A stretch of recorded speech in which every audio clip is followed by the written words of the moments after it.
الرحمن الرحیم۔ السلام علیکم ورحمۃ اللہ وبرکاتہ۔ لبیک ٹی وی سے رب نواز لودھرا ایک نئی ویڈیو کے ساتھ آپ کی خدمت میں حاضر ہے۔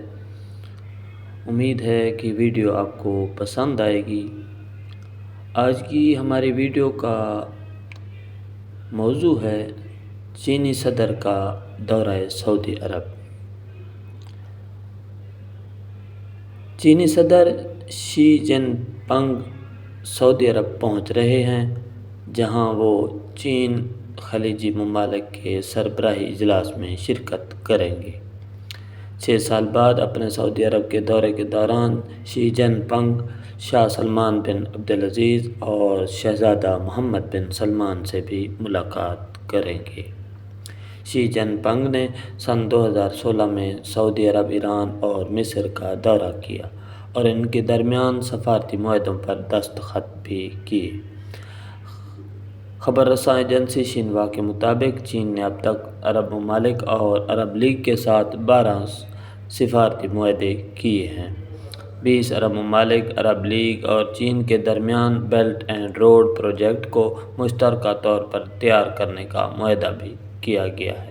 توانائی اور انفراسٹرکچر کے شعبے میں 200 منصوبے مکمل کیے گئے ہیں۔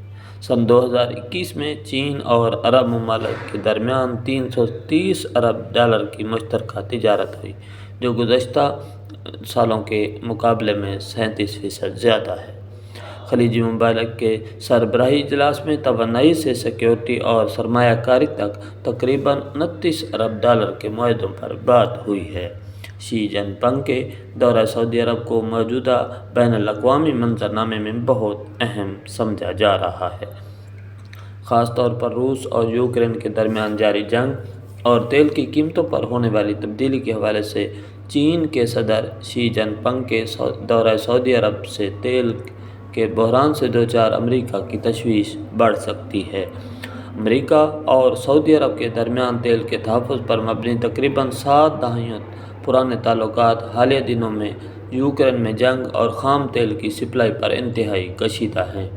سعودی عرب جو امریکی صدر نے چند ماہ قبل یہاں تک کہا تھا کہ سعودی عرب کو تیل میں کٹوتی کے نتائج بھگتنا ہوں گے، لیکن اس کے باوجود تیل پیدا کرنے والے ممالک کی تنظیم اوپیک پلس نے سپلائی کم کرنے کے اپنے فیصلے میں کوئی تبدیلی نہیں کی۔ تیل کی کم سپلائی کے باعث عالمی منڈی میں خام تیل کی قیمتیں بڑھ رہی ہیں اور اس کا اثر مغربی ممالک پر پڑ رہا ہے۔ اس کے ساتھ یہ بھی سمجھا جاتا ہے کہ تیل کی بڑھتی ہوئی قیمتوں کی وجہ سے روس پر اقتصادی پابندیوں کے باوجود خریداری جاری ہے، جس کی وجہ سے روس کو یوکرین میں جنگ جاری رکھنے کے لیے پیسے مل رہے ہیں۔ چینی صدر شی جن پنگ کے دورہ سعودی عرب پر بین الاقوامی امور کے ماہر فضل الرحمان نے بتایا کہ یہ سب سعودی عرب کی حکمت عملی کا حصہ ہے کہ وہ امریکہ سے آگے دیکھے اور تیل پر انحصار کم کرے۔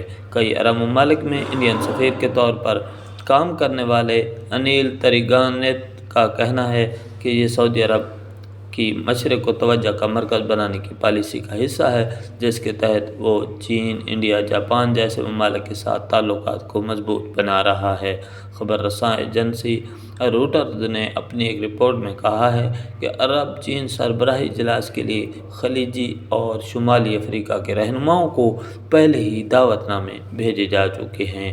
سربراہی اجلاس کی صدارت شاہ سلمان اور ولی عہد شہزادہ محمد بن سلمان کریں گے اور اقتصادی تعاون اور ترقی کو مضبوط بنانے کے امور پر تبادلہ خیال کیا جائے گا۔ چین کے سرکاری اخبار گلوبل ٹائمز نے چینی وزارت خارجہ کی طرف سے جاری کردہ ایک رپورٹ کا حوالہ دیتے ہوئے کہا کہ چین اس دورے کو عرب ممالک کے ساتھ روایتی تعلقات کو آگے بڑھانے، تمام شعبوں میں تعلقات کو مضبوط اور گہرا کرنے، دونوں ثقافتوں کے درمیان تبادلوں کو فروغ دینے اور چین کے دورے کو ایک موقع کے طور پر استعمال کرے گا۔ مستقبل کو ذہن میں رکھتے ہوئے چینی عرب کمیونٹی کی تعمیر کریں گے۔ گزشتہ ماہ کے اعداد و شمار کے مطابق سعودی عرب نے سب سے زیادہ خام تیل چائنا کو فراہم کیا۔ چین سعودی عرب کو اس بات پر بھی قائل کرنے کی کوشش کر رہا ہے کہ تجارت کے لیے ادائیگی کی کرنسی ڈالر کی بجائے چینی کرنسی یوان میں ہونی چاہیے۔ خلیجی ممالک بالخصوص سعودی عرب اور متحدہ عرب امارات کی طرف سے امریکہ سے آگے دیکھنے اور نئے مواقع تلاش کرنے کی بہت سی وجوہات بتائی جا رہی ہیں۔ ان میں ضمانتوں کے باوجود عرب ممالک کی سیکیورٹی فراہم کرنے میں ناکامی اور افغانستان، ایران، شام اور لیبیا میں امریکی خارجہ پالیسی کی ناکامیاں شامل ہیں۔ فضل الرحمان کا کہنا ہے کہ جس طرح امریکہ نے پرانے اتحادیوں مصر کے حسنی مبارک اور تیونس کو جھنجھوڑ کر چھوڑا، اس کے بعد عرب ممالک میں امریکہ پر اعتماد کا فقدان ہے۔ دوسری بات یہ ہے کہ ایران کی حمایت یافتہ باغیوں نے جس طرح سعودی عرب اور دیگر ممالک میں متواتر حملے کیے ہیں، اس سے انہیں یہ محسوس ہونے لگا ہے کہ امریکہ انہیں ایران سے مکمل طور پر محفوظ نہیں رکھ سکتا۔ اس تناظر میں باراک اوباما کے دور حکومت میں ایران کے ساتھ جوہری معاہدے نے بھی اہم کردار ادا کیا۔ امریکہ جس طرح راتوں رات افغانستان سے نکلا، اس نے اس اعتماد کو مزید متزلزل کرنے کا کام کیا اور امریکہ ہر قسم کے بیانات کے بعد بھی اسے دوبارہ قائم نہیں کر پا رہا۔ جولائی میں سعودی عرب کے دارالحکومت ریاض کے دورے کے دوران جو بائیڈن نے کہا تھا کہ امریکہ کہیں نہیں جا رہا ہے۔ امریکی صدر نے کہا کہ ہم یہاں خالی جگہ نہیں چھوڑیں گے کہ چین، روس اور ایران اس سے فائدہ اٹھائیں۔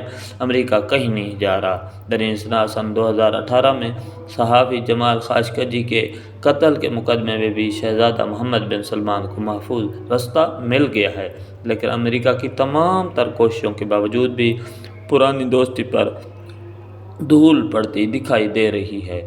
انیل تریگنت کے مطابق چین اور عرب ممالک کی دوستی تیل کی سپلائی سے بہت آگے نکل گئی ہے اور اب اسلحے اور فوجی سامان کی خریداری تک بات جا چکی ہے۔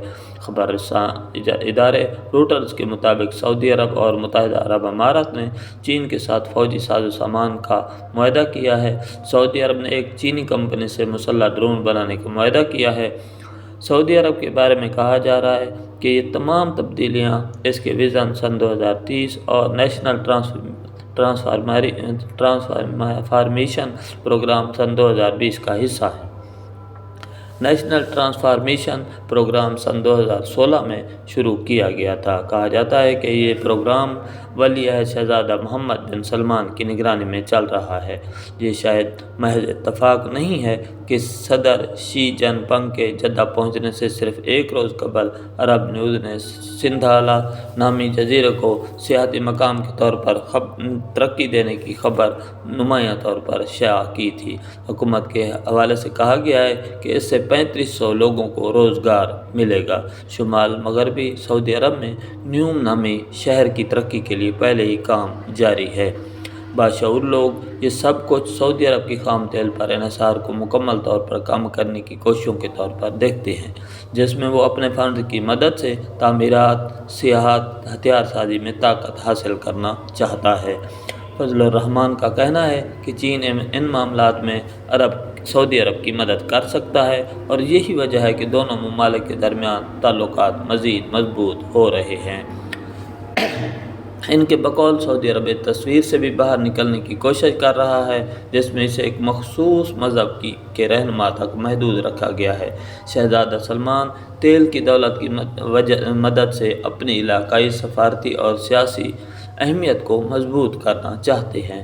ولی عہد شہزادہ محمد بن سلمان نے انتہائی کم عمری میں اقتدار کی باغ ڈور سنبھالی ہے۔